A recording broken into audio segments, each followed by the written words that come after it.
की, गाजियों में वो रहेगी जब तलक ईमान की, तख्ते लंदन तक चलेगी तेग हिंदुस्तान की, तख्ते लंदन तक चलेगी तेग हिंदुस्तान की। नहमदुहु व नसल्ली अला रसूलिहिल करीम, अम्मा बाद।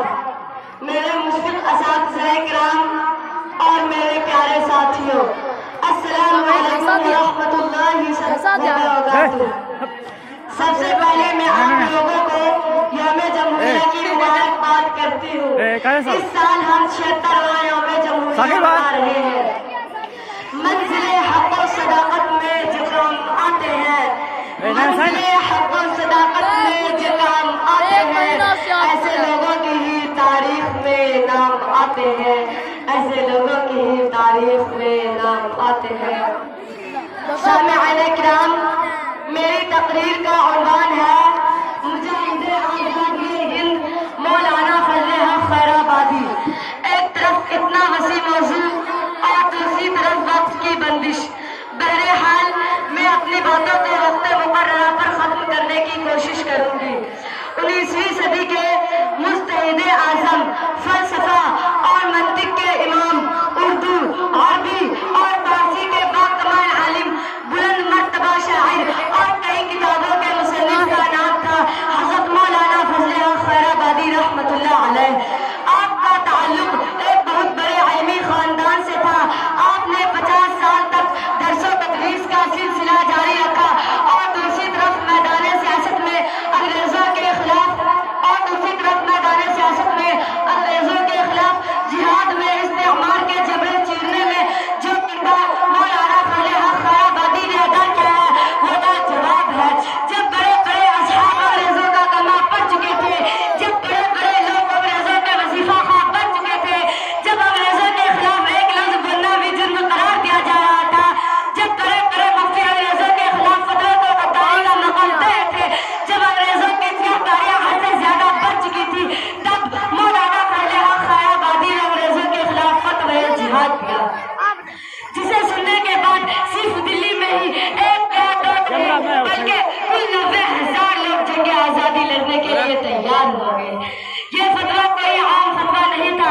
अंग्रेजों के खिलाफ ये फतवा पूरे बर्रे सगीर में आग की तरह फैल गया। इस फतवे के सिलसिले में जब आपकी मुलाकात मलक से करवाई गई तो अंग्रेजों के खिलाफ उसने आपको नफरत देकर आपसे नजरबंद कर दिया।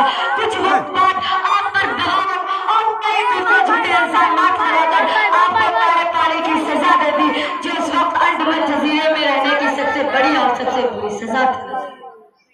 अज़ारतुल हिंदिया में मौलाना फजले हक खैराबादी जजीरा अंडमान की सूरत हाल बयान करते हुए लिखते हैं, जिसे काला पानी भी कहा जाता है।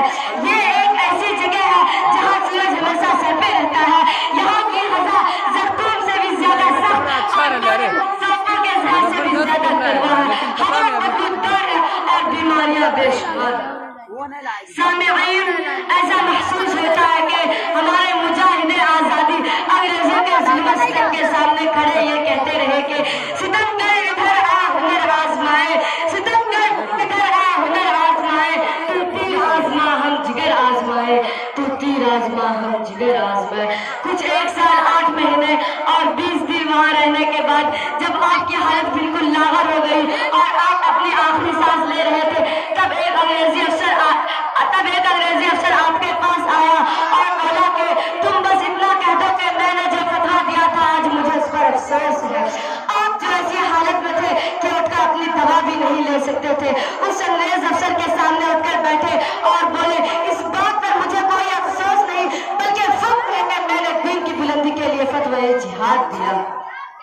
हाज़रीन महफिल, कुछ उलमाए किराम जो दिल्ली में आपका केस लड़ रहे थे, उसे जीतने के बाद 1861 ईस्वी में जब आपको अंडमान जजीरे से वापस लाने वहां पहुंचे तो क्या देखते हैं कि वहां आपकी नमाज जनाजा पढ़ाई जा रही थी। आज भी आपकी हर अंडमान जजीरे में गुलामी की जंजीरें तोड़ने के लिए ताकत का एक बहुत बड़ा नाम है। अफसोस के हमारे मुल्क में मुल्की जंग आजादी में अपने जानों की कुर्बानियां देने वाली ऐसी कई बड़ी हस्तियों के नामों को फरामोश किया जा रहा है और क्या कुछ नहीं कहा जा रहा है। जब गुलिस्तान को उनकी जरूरत पड़ी तो सबसे पहले हमारी ही गर्दन कटी। जब गुलिस्ता को की जरूरत पड़ी तो सबसे पहले हमारी ही गर्दन कटी।